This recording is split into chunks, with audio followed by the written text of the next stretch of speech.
पारदर्शी है।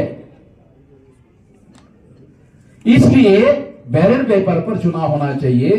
अमेरिका में बैलेट पेपर पर हो रहा है, सारे यूरोप में बैलेट पेपर पर हो रहा है। वहां 100% पढ़े लिखे लोग हैं, टेक्नोलॉजी के जानकार लोग हैं।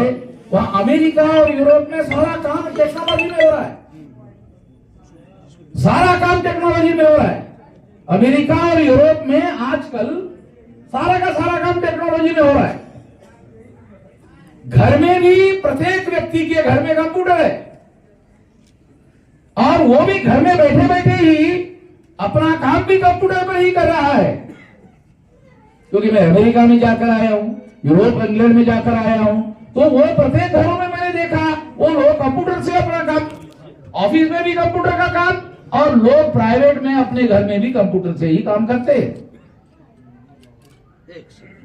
तो इसलिए साथियों, ये प्रणाली अमेरिका और यूरोप के लिए उपयुक्त होने के बावजूद भी वहां बैलेट पेपर पर चुनाव हो रहा है। और जहां कंप्यूटर टेक्नोलॉजी के आधार पर या टेक्नोलॉजी के बारे में 100% लोग जानकारी ना होने के बावजूद भी टेक्नोलॉजी का उपयोग किया जा रहा है। ये टेक्नोलॉजी का उपयोग बहुसंख्य जो हमारे लोग हैं उनके लिए उपयुक्त नहीं है। अल्पसंख्याक लोगों का बहुसंख्याक लोगों पर राज रखना चाहते हैं। देखो, आपको जो कह रहा हूं उसका सबूत के तौर पर एक बड़ा एविडेंस आपके सामने देना चाहता हूं। जिनकी संख्या 3.5% है, उन्होंने सबसे पहले नेशनल कांग्रेस नाम का संगठन बनाया। ये ब्राह्मणों ने बनाया। चटर्जी, मुखर्जी, बनर्जी, गोखले, तिलक, आगरकर नाम के ब्राह्मणों ने कांग्रेस बनाई। कितने लोगों को पता है कि कांग्रेस ब्राह्मणों ने बनाई? हमारे लोगों को पता ही नहीं, क्योंकि मैं तो महाराष्ट्र से आया हूं और ये महाराष्ट्र में बनाई गई, तो हम लोग तो जानते हैं।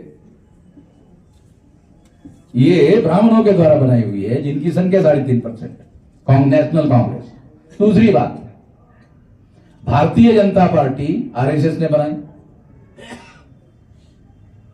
आरएसएस किसने बनाया? ब्राह्मणों ने बनाया। आरएसएस ने जनसंघ बनाया, और श्यामा प्रसाद मुखर्जी जनसंघ के पहले ब्राह्मण राष्ट्रीय अध्यक्ष थे, संस्थापक अध्यक्ष थे।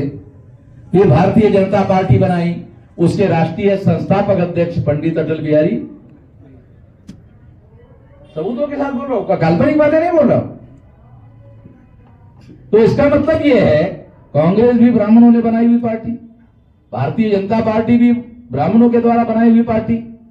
और भारतीय जनता पार्टी के लोग क्या कहते हैं?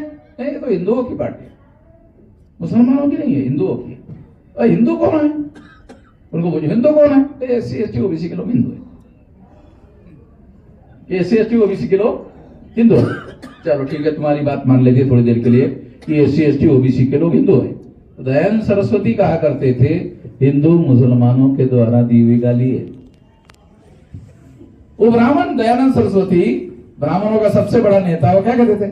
हिंदू मुसलमानों की दी हुई गाली है। तो मेरा कहना है ब्राह्मणों को कि तुम एससी एसटी ओबीसी को हिंदू कहकर हमें गाली क्यों दे रहे हो? अगर तुम कहते हो कि हिंदू मुसलमानों की दी हुई गाली है, तो तुम हमें हिंदू कहकर गाली क्यों दे रहे हो? उसके पीछे एक रहस्य है। रहस्य क्या है? ब्राह्मणों ने इस देश में ब्राह्मण नाम का धर्म चलाया है। पता हमारे लोगों को? हमारे लोग जो है